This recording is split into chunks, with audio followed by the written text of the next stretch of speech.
Prepare yourselves, for you are about to embark on a journey through the uncharted territories of the unknown, where the boundaries of reality blur with infinite possibilities, where every shadow holds a secret, and every tale reveals a mystery.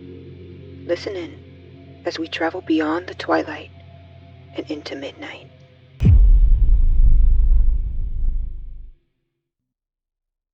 We are all bound to a chain of events, shackled to the relentless cycle of sleep and wakefulness. Every day, we perform our routines, our lives a series of actions leading inevitably to that moment when we must surrender to sleep. If we're fortunate, we awaken to face another day of monotony. Rich or poor, we all follow this essential function of existence. But what if I told you that sleep is not just rest, but a descent into something far more sinister? Sleep is one of the most fundamental organic processes that is required for life. This cycle of rest allows our brains to break down information which stores our daily experiences into our short and long-term memory. But what if I told you it wasn't just that? What if I told you there's more to it? What if what I'm about to explain makes you never want to sleep again? I'll start from the beginning. From a very young age, sleep captivated me. Not for its comfort, but for its mysteries. I became a somnologist, known to my patients as Dr. Sleep, driven by an insatiable curiosity about the brain's nocturnal workings. I had so many fascinating questions. Why do we sleep? How is information processed and stored? How do we dream? Early in my career, I would do sleep studies on patients who had sleep disorders, but I found it to be redundant and craved scientific advancement. My career took a dark turn when I was invited to join a secret government program, granting me access to an endless supply of subjects, human and animal, both living and in suspended animation. I began my work studying my subjects diligently, becoming so engrossed that nothing else seemed to matter.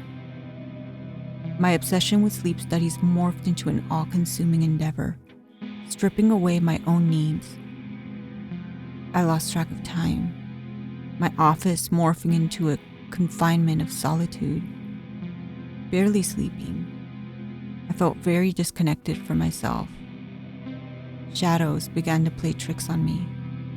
Sounds whispered from the corners of my lab, and figures seemed to move just out of sight. I had pushed my body beyond its limits, not realizing it had been a few days since a full night's rest had been achieved. I looked at my notes from that morning and stared at almost incoherent scribbles. I flipped through my notes for the week and noticed a clear decline in coherence as the days without sleep accumulated. I decided I had been up long enough. I made my way to my sofa bed. In a final act of self-experimentation, I attached monitors to myself in an effort to track my brain function, then collapsed into sleep. I woke up feeling disoriented and groggy. Everything was blurry. I scrambled to get up and failed.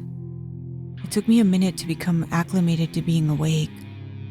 A certain urgency hit me and compelled me to get up, grab my phone, and rush to the bathroom. As I did my business, I fired up my phone and was shocked to see that I had slept for nearly 2 days.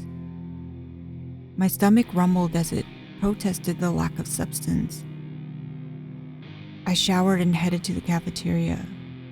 I quickly ate and prepared a strong hot coffee before I headed back to my lab. I had work to do. I started running analytics on all my current projects as I responded to missed calls and emails. Upon reviewing the data from the monitors I had worn to sleep, I was concerned it might be incomplete since I wasn't wearing them upon waking. However, it was 97% complete. The data from my monitors was chilling. While I slept, there were inconsistencies with the patterns in my brain, and then they ceased altogether, as if my brain shut off.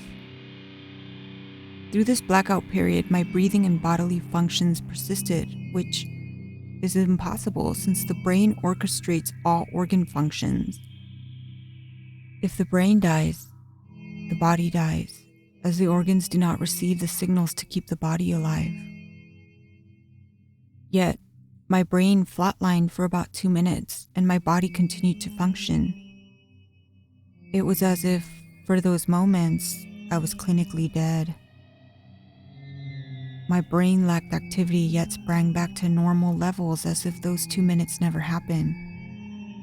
This wasn't just a glitch. It was consistent across multiple sleep cycles. My initial thought was the sensors were faulty, but all diagnostics showed the information they collected were accurate. I drove deeper, becoming both scientist and subject. My findings were beyond terrifying, unbelievable, and inexplicable.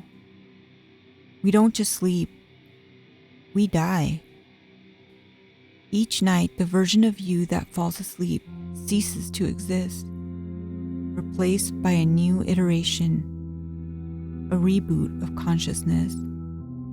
Memories, emotions, experiences, everything is just a backup, prone to corruption and loss. Imagine it. Every night you die, your essence, your soul, if you will, snuffed out, only to be rekindled with a potentially altered copy of your former self. This isn't just a scientific breakthrough. It's a glimpse into the abyss of our existence. So knowing this, will you sleep again? Will you dare to close your eyes tonight, knowing that the you who wakes might not be the same? Or will the fear of this nightly death keep you awake, forever questioning the continuity of your own being?